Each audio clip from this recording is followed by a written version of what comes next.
नमस्कार, मैं अंशुल लेगी और आप देख रहे हैं स्वदेश 24x7 का खास प्रोग्राम सटीक इलाज, जहां हम बात करते हैं अलग अलग डॉक्टर से और उनसे चर्चा करते हैं अलग अलग बीमारियों के बारे में और लेते हैं उनसे सटीक जानकारी। इसी कड़ी में आज हमारे साथ जुड़े हैं डॉक्टर शशांक सिंह, जो गैस्ट्रो स्पेशलिस्ट हैं। बहुत बहुत स्वागत है सर हमारे इस खास प्रोग्राम सटीक इलाज में। नमस्ते जी सर, सबसे पहले मेरा सवाल यह है सर कि गैस्ट्रो में कौन कौन सी प्रॉब्लम होती है और उसके क्या क्या लक्षण होते हैं। सबसे पहले तो गैस्ट्रो से संबंधित हमारे यहाँ यही पेट, लीवर और आंत, इनसे संबंधित बीमारियां आती हैं। जिसमें सबसे कॉमन हमारे यहाँ जैसे आजकल खान पान की वजह से फैटी लीवर जो हो रहा है, साथ में जो लोग शराब का सेवन करते हैं उनके शराब के सेवन करने की वजह से उनका लीवर में परमानेंट सिकुड़न आ जाना, जिसको हम क्रोनिक लीवर डिजीज बोलते हैं, या फिर जैसे हेपेटाइटिस बी या हेपेटाइटिस सी जैसी बीमारियां जिसको हिंदी में हम काला पीलिया भी बोलते हैं, या फिर पित्त की थैली में पथरी जब होती है तो कभी कभी नलकी में भी पथरी फंस जाती है। तो ये सारी बीमारियां गैस्ट्रो से संबंधित होती हैं। जी सर। जो काला पीलिया की आपने बात की, तो काला पीलिया क्या होता है और कितने समय तक जो ये पीलिया है वो रहता है हमारे शरीर में। बेसिकली काला पीलिया एक अपनी आम भाषा का शब्द है। बेसिकली ये हेपेटाइटिस बी है। हेपेटाइटिस बी एक प्रकार का वायरल इन्फेक्शन होता है जो कि लंबे समय में अपना असर दिखाता है। तो शुरुआत में ये किसी द्रव्य या ब्लड के माध्यम से ही मरीज को होता है, या तो पैदाइशी रूप में, या कभी उसका कोई ब्लड उसको चढ़ता है, या कोई टैटू उसका हुआ होता है। तो इन सब चीजों से हेपेटाइटिस बी हो जाता है। लेकिन होता यह है कि वक्त के साथ साथ ये तुरंत अपने लक्षण नहीं दिखाता। कई सालों के बाद, 8 से 10 साल के बाद ये अपने लक्षण दिखाना शुरू करता है। और अगर लंबे अंतराल में इसको ना ट्रीट किया जाए तो ये आगे चल के लीवर को में सिकुड़न पैदा भी कर सकता है या लीवर का कैंसर भी बना सकता है। तो इसलिए ये जरूरी होता है कि अगर कोई मरीज को हेपेटाइटिस बी जांच में पाया जाता है तो सबसे पहले उसके सारे रिश्तेदारों का, उसके परिवार के लोगों का जांच जरूरी होती है और उसको उचित रूप से लंबे रूप में इलाज दिया जाना भी जरूरी होता है। जी सर, जो काला पीलिया है तो उसका हम कैसे पता लगा सकते हैं कि ये बीमारी हमको हुई है। इसका जांच करना बहुत आसान होता है। ये एक किट टेस्ट होता है जो एलाइजा बेस्ड ब्लड टेस्ट होता है, जो आम रूप से हर छोटे से छोटे सैंपल कलेक्शन सेंटर पे भी उपलब्ध, हर लैब में उपलब्ध होता है। अगर ये पॉजिटिव आता है तो फिर हमें इसके आगे की जानकारी, जिसमें हमारा वायरल का लोड होना, ये सब चीजें होती है, तो उसकी माध्यम से। जी सर। और सर, जो पेट में जो हमारी गैस बनती है और उसका मेन कारण क्या हो सकता है, और हमारे जो शरीर के ऑर्गन्स है उसमें क्या क्या फर्क पड़ता है। बेसिकली गैस बनना एक नॉर्मल पाचन क्रिया जो हमारे शरीर की होती है, उसका थोड़ा सा ऊपर नीचे हो जाने को हम गैस बनना बोलते हैं। ऐसा नहीं है कि शरीर में गैस इकट्ठी हो रही होती है। बेसिकली कुछ लोगों के खान पान की वजह से, या कुछ लोगों के पेट के अंदर एसिड ज्यादा होने की वजह से, या उनके खान पान में बहुत ज्यादा मिर्ची मसाला या तंबाकू का सेवन होने की वजह से उनके पेट के अंदर थोड़ा जो पेट की आंतरिक त्वचा होती है उसमें जलन पैदा हो जाती है। अगर इसको समय पर रहते हुए नहीं ठीक किया जाता तो कुछ समय बाद यही आंतरिक जलन और जो ये सूजन होती है, ये हमारी खाने की नली में भी छाले पैदा कर देती है और मरीज को इससे पेट में दर्द होने लगता है। इसका सबसे सही तरीका यही है कि अपने खान पान को ऐसे सुधारा जाए, वो सारी चीजें जो ज्यादा मसाले, ज्यादा मिर्ची से संबंधित है, उनको खाने में नहीं प्रयोग करना चाहिए। और जो हमारे घर का बना हुआ खाना है, सिंपल खाना है, उसको ज्यादा खाना चाहिए। दूसरी कारण होता है गैस बनने का, जैसे जिन लोगों को अक्सर कब्ज रहती है, जिनकी आंत या तो स्लो चलती है या जिनको लैट्रिन बहुत सख्त आती है, तो ऐसे स्थिति में क्या होता है कि मरीज की आंत स्लो चलने की वजह से उसका पेट फूला फूला उसे महसूस होता है और उसको भूख भी कम लगती है। तो ऐसी स्थिति में हमें हाई फाइबर डाइट का सेवन ज्यादा करना चाहिए, जिसमें हमारा मोटा अनाज, जिसमें हमारे मिलेट्स आते हैं, बाजरा, ज्वार, रागी, इन सब से मिक्स की हुई रोटी आटे के साथ, और छिलके वाली दाल या फिर सलाद, ये सारी चीजों का सेवन हम जितना अधिक करेंगे, हमारी पाचन क्रिया उतनी ही सही हमारी आंत होगी और हमें जो ये गैस और कब्ज संबंधित जो भी दिक्कतें होती हैं वो इसका निवारण जल्दी हो जाता है। जी सर। जी सर, और कई लोगों को ऐसे भी दिक्कत आती है जहां पे उनको, अगर वो खाना नहीं खाएंगे तो उनकी गैस बन जाती है। इस संबंध में आप क्या कहना चाहेंगे। ये बेसिकली क्या होता है कि जब हम खाना खाते हैं तो हमारे खाने के अंदर खाने के साथ उसको पचाने के लिए पेट में एसिड का निर्माण होता है और वो दोनों मिक्स होके ताकि अच्छे से डाइजेशन हो पाए आगे बढ़ जाता है। जब लोग लंबे समय तक भूखे रहते हैं तो जो एक बेसल एसिड आउटपुट जो हमारा पेट नॉर्मल रूप से डेली बना ही रहा है वो उनको ज्यादा महसूस हो जाता है रिलेटिव टू खाना। जो क्योंकि मरीज के पेट खाली है तो उसको अगर पहले से एसिडिटी की शिकायत रहती होगी तो उन्हीं मरीजों को यही एसिडिटी जब खाली पेट लंबे समय से रहेगा तो दर्द के रूप में उनको महसूस होता है। इसका भी यही तरीका है कि हमें अपना बहुत लंबे समय तक खाने से भूखा नहीं रहना चाहिए। खासकर मॉर्निंग में ब्रेकफास्ट जरूर करना चाहिए और दिन का खाना भी जरूर खाना चाहिए। और हम सोने जाए हमें कम से कम सोने से 3 से 4 घंटे पहले हमें अपना अंतिम भोजन कर लेना चाहिए और रात के समय कोई भी ऐसा भोजन नहीं करना चाहिए जिससे हमारे एसिडिटी के बढ़ने की संभावना हो, जैसा मैंने पहले आपको बताया। जी सर, और एक और बेसिक चीज़ें यहाँ पे आती है, जैसे ये गैस की वजह से हमारे जो शरीर है उसमें कई जो हमारे बॉडी पार्ट्स है वो दर्द कई बॉडी पार्ट में मतलब डिवाइड हो जाता है, कभी सिर में कभी पेट में। तो इसमें हमारे बॉडी पार्ट्स में क्या दिक्कत आ सकती है? और बेसिकली ये क्या उसमें कई लोग पैरासीटामोल पेन किलर्स वगैरह खाते हैं, तो ये खाना चाहिए है या नहीं? जी, इसमें एक बहुत बड़ा एक मिथ है कि जैसे हम कहते हैं पेट में गैस हो गई और वो सिर पे चढ़ी गई या घुटनों में चली गई। ये बेसिकली वो गैस नहीं जाती। जो पेट के अंदर जो गैस होने या एसिडिटी होने की वजह से जो उनको अनइजीनेस फील होती है, जो उनको अपने जो नॉर्मल जो वो फील करते हैं उससे थोड़ा एंग्जाइटी लेवल जो उनको फील होता है अनइजीनेस, वो अनइजीनेस किसी को उल्टी के माध्यम से, किसी को सिर भारी होने के माध्यम से या शरीर के जोड़ों में दर्द के माध्यम से उसको महसूस होती है। अक्सर आम जनता क्या करती है कि इन दर्द के निवारण के लिए वो फिर से दर्द की दवाइयां ही ले लेती है। और दर्द की दवाई जैसे हम सभी जानते हैं, जितनी ज्यादा हम दर्द की दवाइयों का सेवन करेंगे उतने हमारे शरीर में जो पेट के अंदर आंतरिक त्वचा है उसको जलन होने की संभावना बढ़ती है और एसिडिटी होने की संभावना बढ़ जाती है। तो एक प्रकार से ये एक साइकिल बन जाता है कि पहले मरीज को एसिडिटी और गैस फील होती है, फिर उसका निवारण के लिए वो दवाई लेता है और फिर उसको वो चीज बढ़ती जाती है। तो इसमें जरूरी ये है मरीज को ये समझना चाहिए कि हमें इसका मुख्य कारण क्या है, हमें गैस बनने का, पहले उसका निवारण किया जाए। और अगर उसके बाद भी उनके गैस के लक्षणों में आराम नहीं पड़ रहा है तो उनको फिर पर्टिकुलर गैस्ट्रोएंटरोलॉजिस्ट को दिखा के उससे पेट संबंधित दवाइयों का सेवन करना चाहिए। जी सर, खान पान पे हम आते हैं। हम आजकल का खान पान ऐसे हो गया है कि उसमें कई दिक्कत आ रही है, जैसे कि फैटी लीवर का होना। तो उसमें आप क्या कहना चाहेंगे? जो फैटी लीवर आजकल फैटी लीवर आपने बहुत अच्छा प्रश्न किया है। फैटी लीवर आजकल बहुत कॉमनली देखी जाने वाली चीज है। इसका सिंपल सा अगर इसके लक्षणों की मैं बात करूं तो ये अक्सर उन लोगों को ज्यादा होता है जो लोग मोटापे से ग्रसित होते हैं या उनको कोई और ऐसी बीमारी होती है जैसे sugar, thyroid, diabetes, hypertension, cholesterol, जिससे उनकी पाचन क्रिया दिक्कत देती रहती है। और उनको ऐसी स्थिति में क्या होता है, पाचन क्रिया के साथ हम जो भी खाना खाते हैं, जो खाने में हमने जो फैट खाया होता है वो फैट हमारे शरीर में डाइजेस्ट होने की बजाय हमारे लीवर को प्रभावित करने लगता है। यही शुरुआत में इसके लक्षण तो सिंपल सा किसी व्यक्ति को पेट के ऊपरी हिस्से में थोड़ा भारीपन लगेगा, हल्का फुल्का दर्द महसूस हो सकता है या उनको थोड़ी सी अपने काम करने में थकावट महसूस हो सकती है या भूख कम लगना। ये बहुत आम लक्षण होते हैं जो कोई भी व्यक्ति इग्नोर कर सकता है।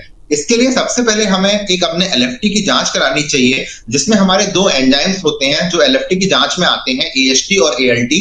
इन दोनों जांचों में अगर ये जांच बढ़ी हुई है तो हमें हमारे फैटी लीवर का कंफर्मेशन करने के लिए हमें अल्ट्रासाउंड और एक फाइब्रो स्कैन की मदद से हमें हमारे लीवर के फैट का असेसमेंट करवाना चाहिए। बिकॉज ये अगर लीवर का फैट बहुत लंबे समय तक रहेगा तो ये आगे चल के ये परमानेंट लीवर में डैमेज कर सकता है और आगे चल के लीवर को पूरा सिकुड़न पैदा कर सकता है, जो कि फिर हमारे लिए बहुत लंबी बीमारी के रूप में आ जाता है। इसका निवारण की बात करें तो निवारण इसका बहुत आसान है। जो भी अपना खान पान है उसमें चिकनाई को कम करना, सिंपल सा व्यायाम करना। अगर व्यायाम नहीं कर पा रहे हैं तो अगर हम रोज कम से कम 30 से 40 मिनट की सिंपल वॉक ही कर लें तो वो सफिशिएंट होती है। और जैसे जैसे व्यक्ति का वजन कम होता है फैटी लीवर भी अपने आप इंप्रूव होता जाता है। कुछ मरीजों को जिनका वजन बहुत ज्यादा है या फैटी लीवर की जो ग्रेडिंग है वो बहुत ज्यादा मशीन के माध्यम से पता लगती है, उनके लिए हम 1-2 दवाइयां जो अभी चलती हैं वो हम शुरू करते हैं और 3 से 6 महीने की दवाई लेने के बाद उनका लीवर फिर से सामान्य रूप से आ जाता है। जी सर। सर आमतौर पर देखा गया है कि जो फैटी लीवर की शिकायत जिनको रहती है वो ज़्यादातर अल्कोहल जो कंज्यूम करते हैं उनको होती है, क्या ये बात सही है सर? जी बिल्कुल बात सही है। बिकॉज जो अल्कोहल कंज्यूम कर रहे हैं हम अक्सर अल्कोहल के साथ या उनके खान पान या उनकी दिनचर्या में ऐसा खाना जरूर होता है जो कि बहुत अधिक फैट और अधिक मसाले मिर्ची का होता है। और जो व्यक्ति अल्कोहल, हम सभी जानते हैं कि अल्कोहल कंज्यूम करना एक शरीर के लिए हानिकारक चीज है।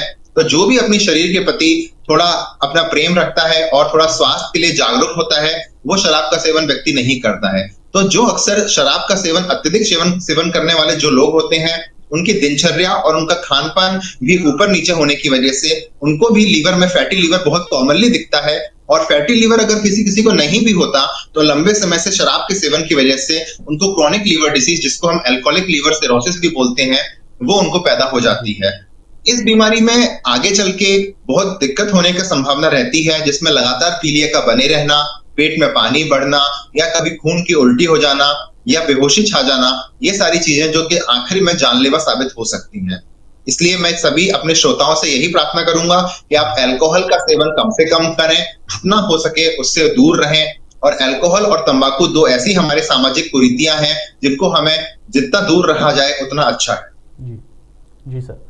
सर आज के युग में ये भी देखा गया है कि जो इंसान जो ज़्यादा एक्सरसाइज करता है और ज़्यादा जो अपना पसीना बहाता है वो जल्दी बीमारी का शिकार होता है, और जो अल्कोहल कंज्यूम करते हैं वो ज़्यादा लॉन्ग लाइफ तक जीते हैं। तो ऐसा क्यों सर? हाल ही नहीं में ये एक तो हुआ था शेफाली ये गढ़ीवाला के साथ, तो वो अपनी एक्सरसाइज प्रॉपर करती थी पर तभी भी वो हार्ट अटैक का शिकार बनी। तो इसमें क्या जी आपकी जी राय देना चाहेंगे? जी, मेरी राय इसमें ये है कि हम अब जो हमारे भविष्य में होने वाला है उसकी तो कोई जानकारी नहीं रखता। जी सर। लेकिन कभी कभी कुछ हमारी ऐसी चीजें होती हैं, हमारा शरीर बाहर से अगर फिट दिख रहा हो तो जरूरी नहीं है कि वो अंदर से भी फिट हो। तो हमें अपने समय समय पर अपनी एक कम से कम साल में एक या दो साल में एक बार अपने खून की जांचें अवश्य करवानी चाहिए।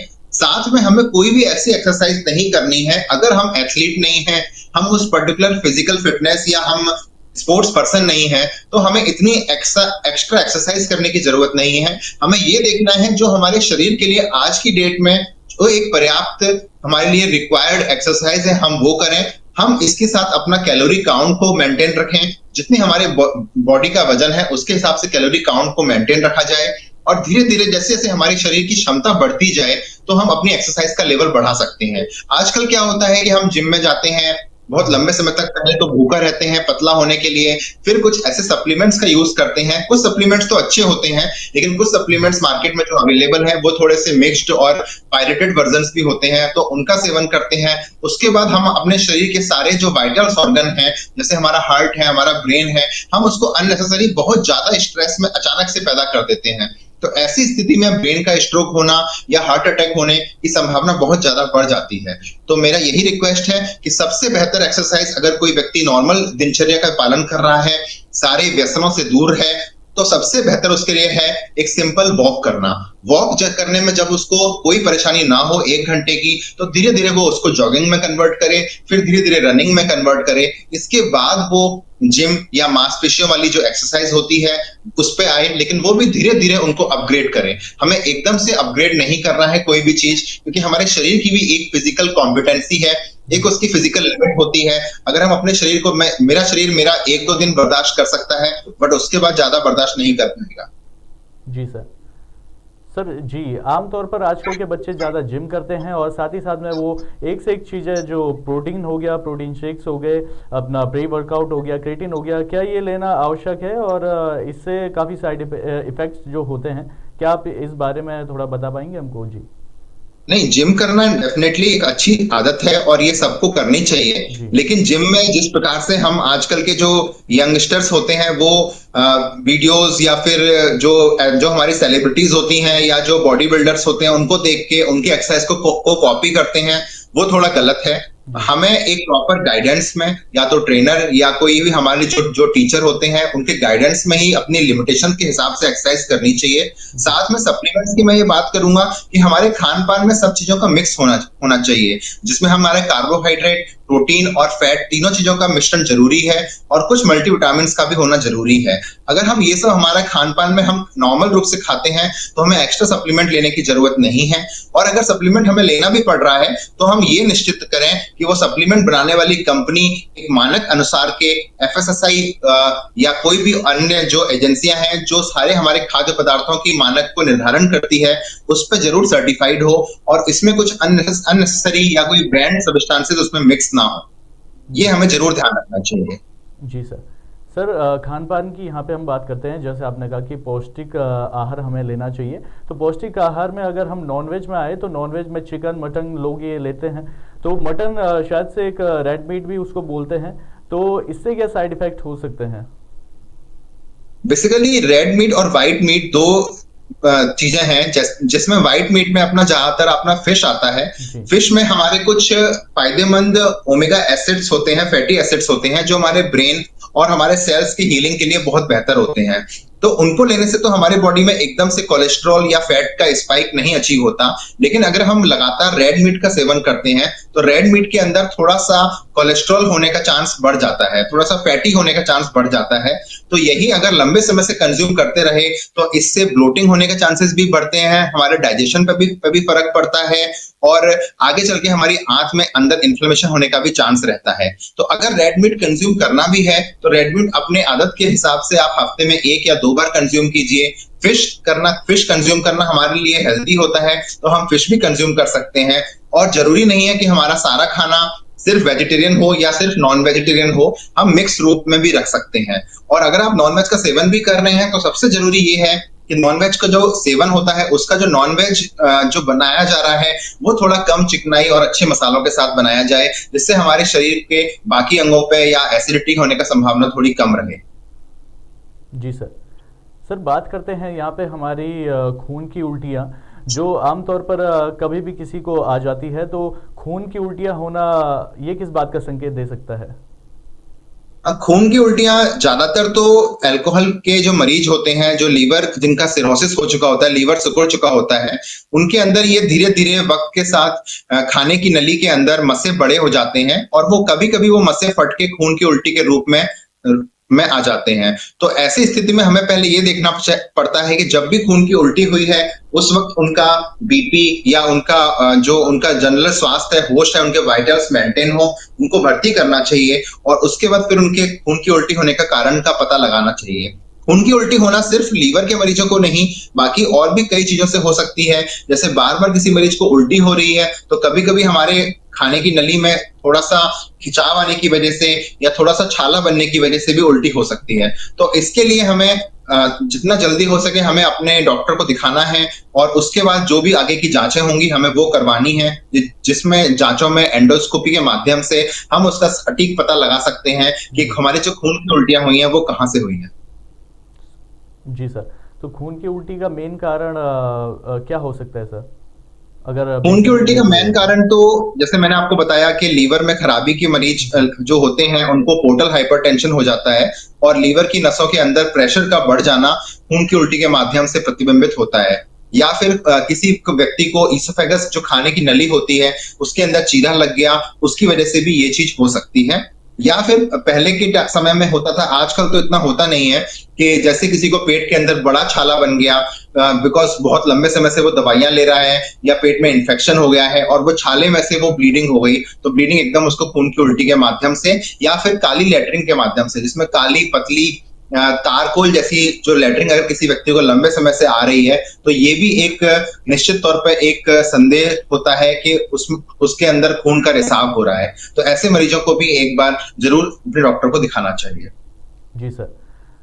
सर आजकल एक और बेसिक सी बीमारी आ रखी है जो काफ़ी इंसानों को हो रही है।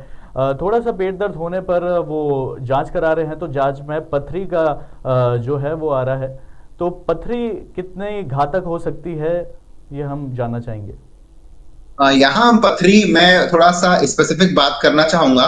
पथरी अक्सर लोगों को किडनी में भी होती है और पित्त की थैली में भी होती है, तो हम यहाँ पित्त की थैली की पथरी की बात करते हैं।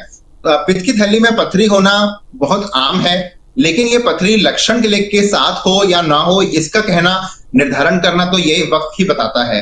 अगर किसी व्यक्ति को बार बार अपने लीवर वाले हिस्से में, पेट के ऊपरी दाईं तरफ हिस्से में उसको बार बार दर्द हो रहा है, तो उसको निश्चित तौर पे अपना अल्ट्रासाउंड कराना चाहिए। और किसी व्यक्ति को अगर पथरी है, अगर उसकी पथरी है अगर उसको, तो उसको इस बात का देखना चाहिए कि वो पथरी आगे चल के बार बार उसके पित्त की थैली को सूजन पैदा कर सकती है, और कभी आगे चल के वो अचानक रास्ते में फंस के अचानक पीलिया या उसको पेंक्रेटाइटिस जैसी घातक बीमारियां भी उसको उत्पन्न कर सकती है। और अगर यही पथरी बहुत बड़े साइज की अगर वहां लंबे समय से पड़ी रहती है, तो 20-30 साल के बाद वो पथरी पित्त की थैली के कैंसर का कारण भी बन सकती है। इसलिए अगर किसी व्यक्ति को सिम्टम्स हैं, जैसे पेन होना, बार बार उल्टियां होना, और उसके अल्ट्रासाउंड में पित्त की थैली के अंदर पथरियां पाई जाती हैं, तो डेफिनेटली उसको अपने डॉक्टर को दिखा के उसका ऑपरेशन का प्लान करना चाहिए, क्योंकि इसमें ज्यादा कोई दवाइयां ऐसी है नहीं जो उस पथरी, पित्त की पथरी को वो घोल दें और उसको वो ट्रीट कर दें। जी सर। सर आजकल एक सोशल मीडिया पर काफ़ी चलता है, रील्स में एक फनी सा कॉन्सेप्ट है कि अगर आपको पथरी होती है तो उसमें आपको बियर का सेवन करना चाहिए। क्या ये बात सही है या फिर सर गलत है? ये जो है बियर का सेवन वाला कंसेप्ट, ये कंसेप्ट बेसिकली किडनी की पथरी के लिए है। पित्त की पथरी से इसका कोई लेना देना नहीं है। और पित्त की पथरी वालों को मैं पहले ही बोलूंगा कि उनको बियर का सेवन ना करें बिल्कुल। और किडनी के लिए भी ये कंसेप्ट इसीलिए आया था कि बेसिकली हम ये कहते हैं, डॉक्टर्स कभी ऐसा नहीं बोलते, ये बस एक मीडिया में कंसेप्ट है, फनी कंसेप्ट है, इसलिए लोग इसका कोट करते हैं। बेसिकली जब पथरी अगर बहुत छोटी साइज की किडनी की पथरी होती है, तो कभी कभी वो पानी के ज्यादा सेवन से, हमारा पेशाब ज्यादा बनने की वजह से वो कभी कभी फ्लश आउट हो जाती है, कभी कभी वो उसमें से निकलने की संभावना बढ़ जाती है। और बियर हमारा एक डायूरेटिक है। बियर को जब हम सेवन करते हैं तो वो किडनी में पेशाब ज्यादा बनाता है, इसीलिए ज्यादा ज्यादा बियर पीने वाले लोग डिहाइड्रेटेड महसूस करते हैं, थका हुआ महसूस करते हैं। तो एक तरीके से वही हमें कोई भी माध्यम से हमारा पेशाब जब ज्यादा बनेगा तो पथरी निकलने की संभावना बढ़ जाएगी। तो आप बियर का कंजप्शन ना करके सिंपल अगर हम पानी ही पिएंगे तो भी हमारा काम चल जाएगा। इसलिए ये बियर के लिए बोलना थोड़ा सा गलत है। जी जी सर। सर यहाँ पे हम जानना चाहेंगे कि एसएलडी क्या होता है और ये किन एज में ज्यादा होता है? सीएलडी जो है, सीएलडी बीमारी बेसिकली क्रॉनिक लीवर डिसीज होती है।